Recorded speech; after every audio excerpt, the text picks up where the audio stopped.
told you, there's a village in Ohio where the mayor has no access to the city building. The fiscal officer is only required to work 98 days a year and makes almost 75 grand in a town of fewer than 400 residents. And the only people who have access to any financial documents are that fiscal officer and her dad, who is her boss. It's happening in Little College Corner. So I went there to find out what's really going on. A couple miles away from Oxford, nestled against the Indiana border, is the tiny village of College Corner, Ohio.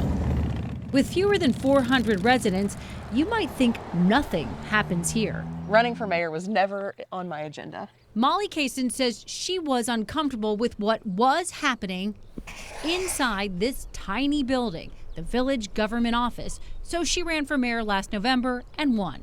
And in the 4 months she's been in office, the mayor can't unlock the door to the village office. So when you say locked out, do you mean literally locked out? Literally locked out. Now, is it normal for the mayor not to have access to this place? I wouldn't think so. The mayor does not have a key to the building. No. Well, that's a little nuts. Randy Freaking, a retired attorney, was shocked at this news. He worked as a village attorney and specialized in employment law. Cason and 2 new council members have other big concerns in tiny College Corner. With fewer than 400 residents, the village only has 1 full-time employee, the fiscal officer, Jennifer Woods. And this is the village administrator, Mike Sims. He's a volunteer and Jennifer Woods' dad. Does that set off alarm bells to you? Absolutely. I mean, it's kind of like they're the only 2 that have the power to everything. So they're the only 2 that have access to the bank accounts. They're the only 2 that can speak to the contractors. They're the only ones that can talk to the attorney. What is the need for just the 2 of them to have all the power? That power was cemented just a couple of days before the new mayor and council members were sworn in.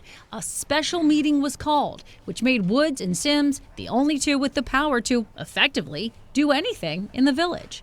They made sure nobody had access to the village attorney except father, daughter, fiscal officer, and administrator. Why? What are you hiding? What don't you want the council members that should have access to that attorney to know? I mean, we have called and called and called and called. The mayor claims she asked for financial records and wasn't given them until Butler County prosecutor Mike Moser made a call for her. So it took a prosecutor getting involved. In order to get the records, yes. That's insane. All of these things are public records. So certainly the council members should be entitled to see all of these things. The mayor, the council members ought to have access to the records, ought to have access to the office. Somebody has to do oversight. So, I mean, why in the world would you make that the rule? Unless you're trying to hide something. There was another special meeting held days before the new members were sworn in to approve an employment contract for the fiscal officer, Jennifer Woods. The contract lists her pay at more than $72,000 a year, gives her 30 days of vacation and 120 sick days, 15 more next year. And she's not required to hold any office hours. In 38 years of practicing employment law, I never saw a contract with 120 sick days per year, paid sick days. This is a very generous. It's a very generous contract. If she wanted to, she would not have to work any more than 9,800 days. I believe that's the correct calculation. I'm curious as to why you had to hold a December 29th meeting to change how the village is run. So I went to the village meeting to try to talk to the village administrator.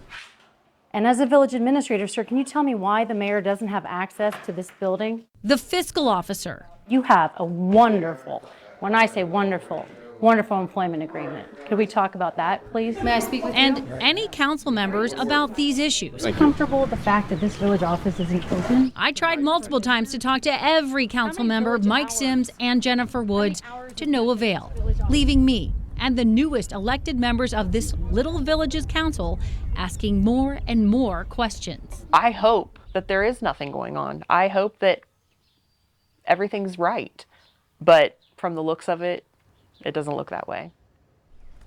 One of the new council members filed a lawsuit to get financial documents. She tells me she got the documents she wanted at 1 a.m. on the day that mediation began this week. All right, so could anyone explain at all why the fiscal officer was actually given this kind of sweet contract? Okay, so I did speak with the former mayor on the phone. He did not want to talk on camera. He says it was a thank you to Jennifer Woods for being a good employee for more than 20 years. I will tell you, I spoke to the Butler County prosecutor. He is aware of the concerns in that village, and I spoke to the Ohio State Auditor, who tells me a full audit of the village's finances will be done soon, so we'll stay on top of this. All right.